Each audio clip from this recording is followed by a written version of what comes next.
What's up, Tribal Acre fam? Welcome to another episode of Farming Land with Brand, right here on Tribal Acres. So on today's episode, I'm going to be talking about, and you're going to be kind of following along our journey of what it is to, again, build a farm from the ground up. Every fence line, every structure, every pasture section, every little thing that goes into building a farm, you will get to see. So I'm going to show you where we're at currently, what we got done as we moved out here, and mostly where we're currently at. So come along today, guys, and let's go see Tribal Acres 2.0. Here on Tribal Acres, here on Tribal Acres, here on Tribal Acres, here on Tribal Acres.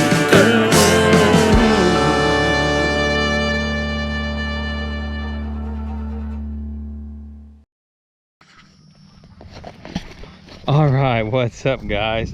So on today's episode, we are talking about, kind of like Tribal Acres 2.0 out here. So we are working hard to get everything up and running how we want it to be, and get everything fenced off and every pin and structure built and taken care of. So I'm going to kind of take you around, kind of show you what we've kind of done so far here in the weeks past, and what's been done and what we're working on and where we're headed. So I'm just leaning against one of our first fence lines we've built right here. We'll get to this section here in a minute, but I'm going to take you over to where we actually started first. So of course, as all of you know, we've expanded quite significantly, and we will be using every bit of the space quite significantly too.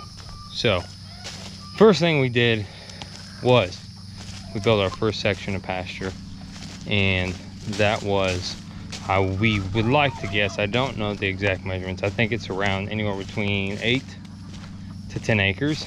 And we started right here. Right here is where we started, guys. This is the first gate we ever put on the property on the farm. Our first fence line we ever actually attached a fence to is right here. We built this whole section. It curves around. I'll take you out. I'm not going to walk you down the whole fence line because that could get kind of boring, and I doubt you want to watch all that. So let's just take you out here for a second so you guys can just kind of see about how big that is, because I didn't get to make a video building it because we were definitely on the rush. Say hey to cows over here. This is actually the second set of pasture we've built, just because we're already here. That ran from this line out, cuts back into here, and goes all the way out almost to them woods all the way out there. They're on their current second rotation in here right now, but I have both rotations open up just because it's only the second rotation, giving them access to this tree right here, because right now currently we don't have any shade until we get all the way out to that tree right over S'more's head. There's one right out here. That'll be the last rotation in that phase before we have to actually add some more pasture up out there. So this is the first pasture we released the cows into, and as you guys can see, if you want to actually really tell, we actually already have some decent grass growth coming back up in here, and they were just in this pasture about a month ago, and that's on top of having the sheep out here right now grazing as well. I mean, we only have 2 of our sheep out here right now grazing, but there's 2 sheep grazing currently out here. So they're keeping the grass clean. Well, not clean, they're keeping the weeds out and trying to eat down some of the weeds. There's only a couple of them, so it might take them a minute, but they're definitely working tirelessly on that. Okay, so if we stroll out here, guys, this fence line that we just came down here, this fence line that we just came down over here, right here, now cuts over and goes all the way down there, and opens back up back in there. So we go all the way, let's see, I'll try and show you.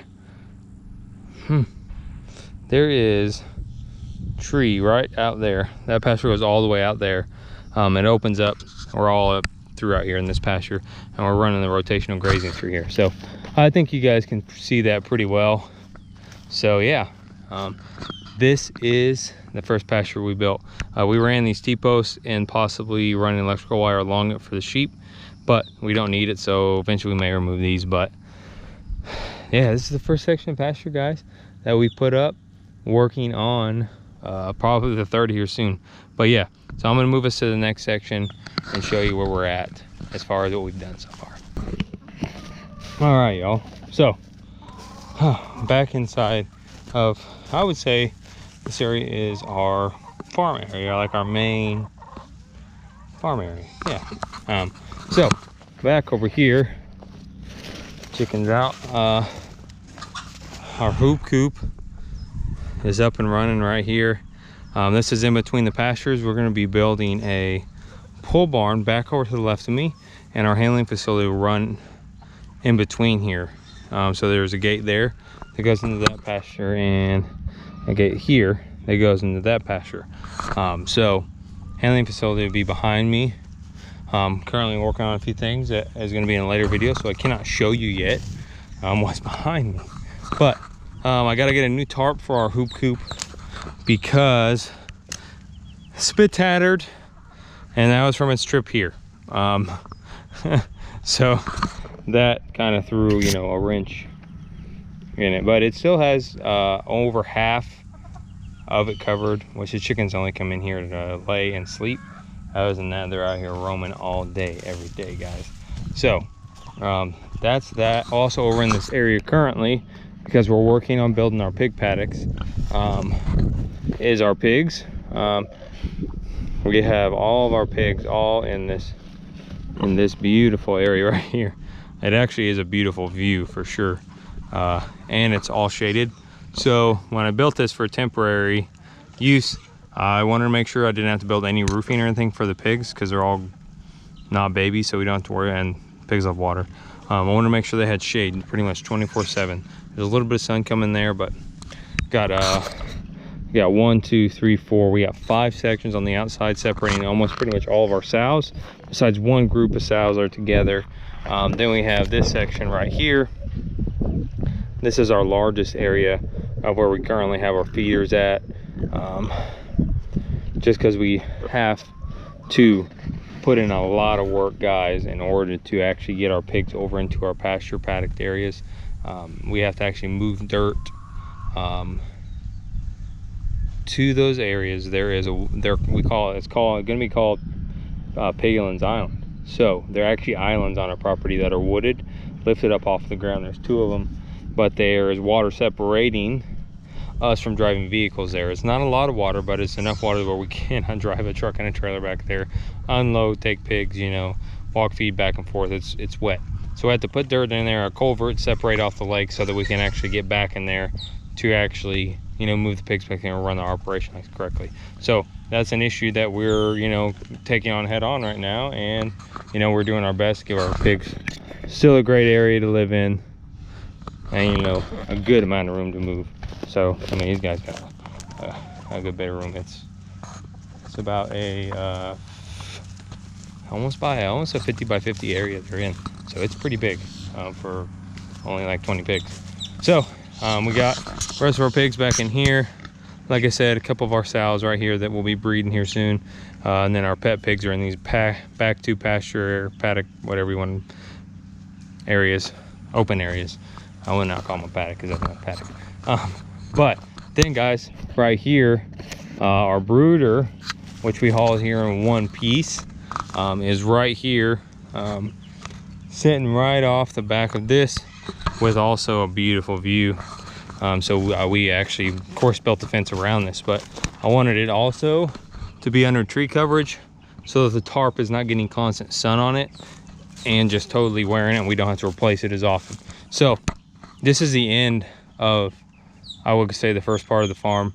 You don't get to see a little bit of portion of it just because of I'm working on a video for some really exciting stuff, guys. So then we ran, like I said, these cows are most of the cows are right here right now, a good bit of them. Some of them are being fed out right now in our current temporary feed out pasture, and then we have most of our other cows in here currently. So this section here opens up, and this fence line, like I said, runs all the way along here. We ran it down to this corner, which we're going to open up into a bunch of different sections for rotation all the way around. We're going to bounce off of that tree next, hit it at an angle along this line to create rotations along it, and then in between them we will put gate systems to run them almost like a zigzag back and forth in the rotation, so we can make it all the way around by just opening and closing gates. And of course moving wire, so of course they're being moved with wires like usual. But that's what that is. And all of our pastures are currently up and running, the ones that we have the animals in. So we got to work on building some more. They have about 2 to 3 more rotations in that section before we have to build more fencing, but we have to, of course, build it in advance. So chickens, pigs, cows, yeah, everybody's where they're supposed to be. I'll show you where our ducks and turkeys are currently in a temporary area with them. So let's head over there now. All right, y'all. So we're over here now. Turkeys currently are at poultry net set up over here on the back line of the pasture we were just in. If you can kind of take a glimpse, this is the pasture I was walking in the beginning. And you know, this pasture, you know, carries on for quite a while. But to keep turkeys close, and we don't have any extra boxes for power that are solar powered because we don't have electricity out this far.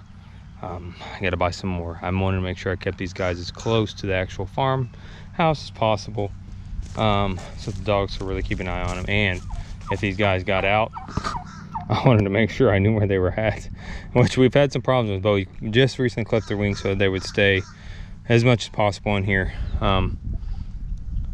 in their little area.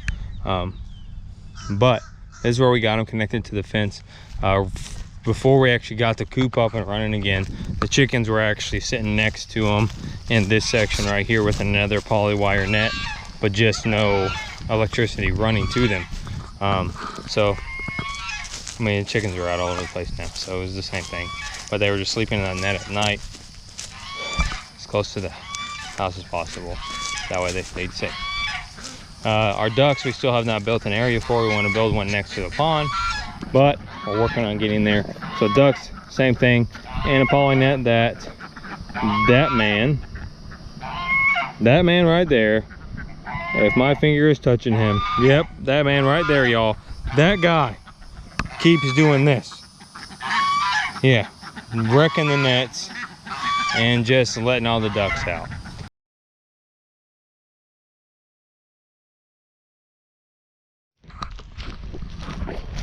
All right, guys, so resuming from where my GoPro died, so it's the next day. I was in the middle of almost finishing up this video, and then, you know, my GoPro died. So we will finish that now.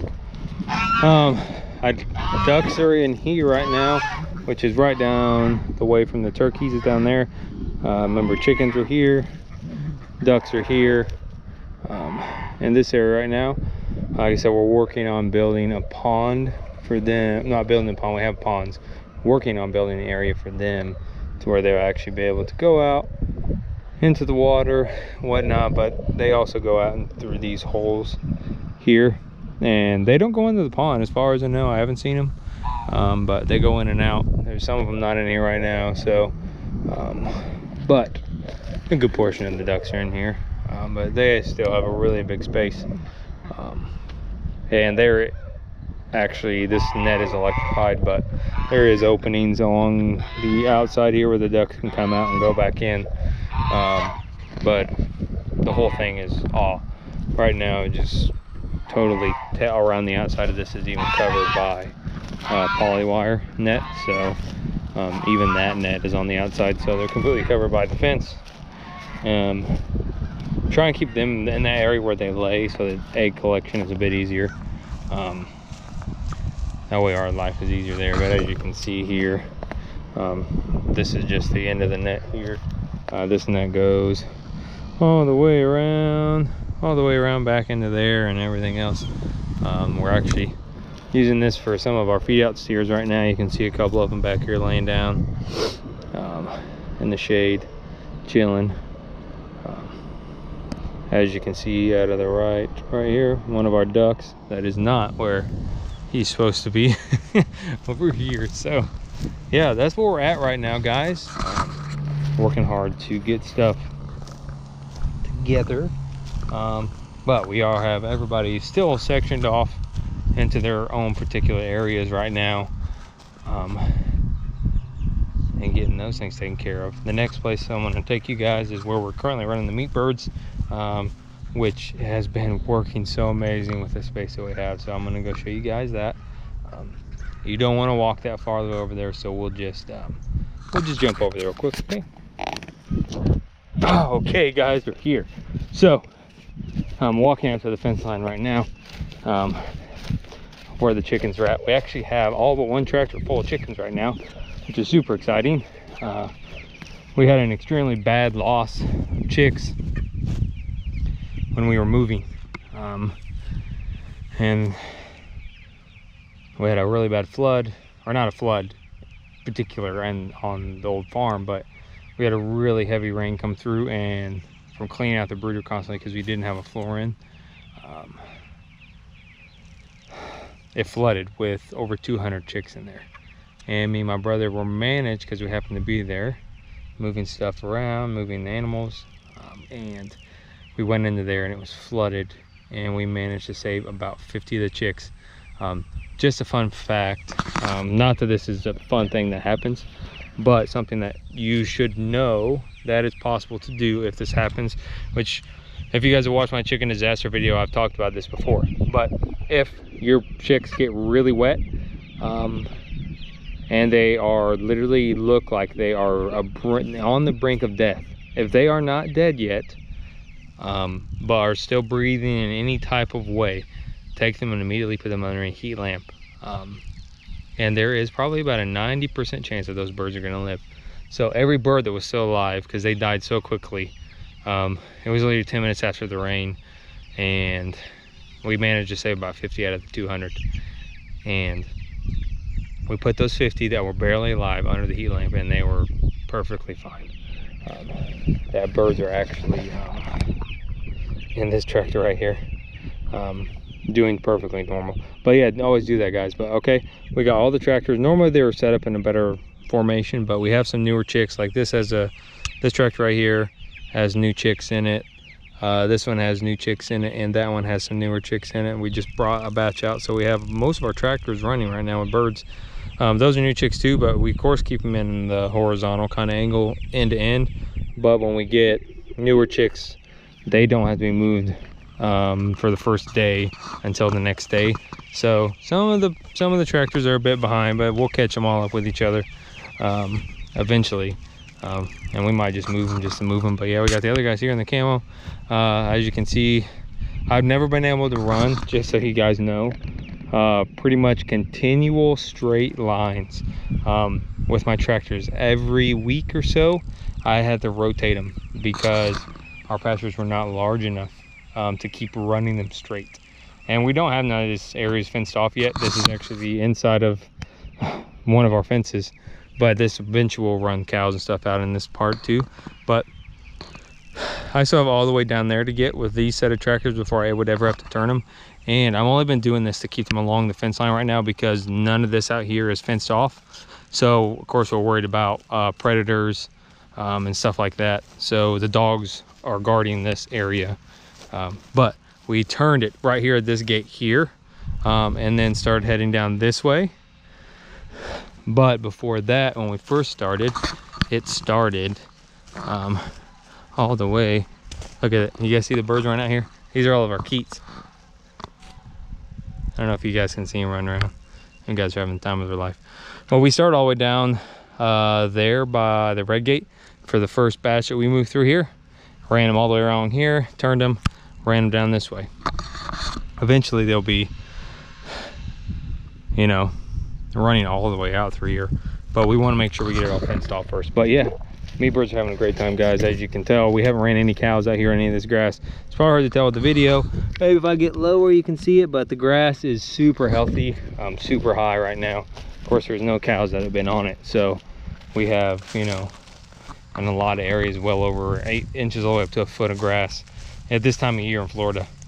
So that has been super awesome. We've actually been able to save so much money on hay costs that we would normally be spending, and I had already been spending until we got here. So that has been such a blessing, literally thousands of dollars saved. So I think I've showed you guys everything now. I wanted to make sure I got up everything that I could think of that we've done, other than stuff that is in other videos that we've done so far. You guys can see this back pasture here a little bit. That fence line right there is a new one we just built. As you can kind of see how we're kind of taking shape, we're going to run off of that fence line here, and that'll stay there. But when we create the one on the back line by the tree, it'll create sectionals here and here, and we will run off of this post here straight out, and from that red gate there is where the handling facility itself is going to be. So we'll run our feed out steers into all of this pasture on this side, and we'll have rotationals. So it'll be like, you know, probably like almost probably 10 acres just for the feed out steers to rotate back and forth on. So that's going to be so good, especially with us. I mean, you figure we're not going to be running 80 head of feed out. So you're thinking we're only running 20 head on the feed out. We will be able to get up to, and of course them eating feed too, we'll be able to get in each acre on a rotation. Let's see here. If we were running 20, yeah, we get 4 days on each rotation. So that's 40 days for all 10 acres. And they're not gonna eat that much grass being on feed as well. But anyways, the rotations will work out perfectly like that, especially when we have really good rains going on. But I hope you guys enjoyed this video so far. Just a little small tour of what we've done so far on the farm. And there's so much more to come, so much more to do. And we'll do a full tour once we start getting everything done. But that's the full tour really so far of what we've done. There's a lot of just land upon land upon land, and areas we have not even started to venture to that you guys are going to see along the journey. So make sure you guys hit the like button, subscribe, hit the bell for notifications, and I'm excited for this, and I can't wait for you guys to see what's going on. Thanks for joining. I'll see you next time right here on Farm and Lemon Brand, right here on Tribal Acres. See you guys later.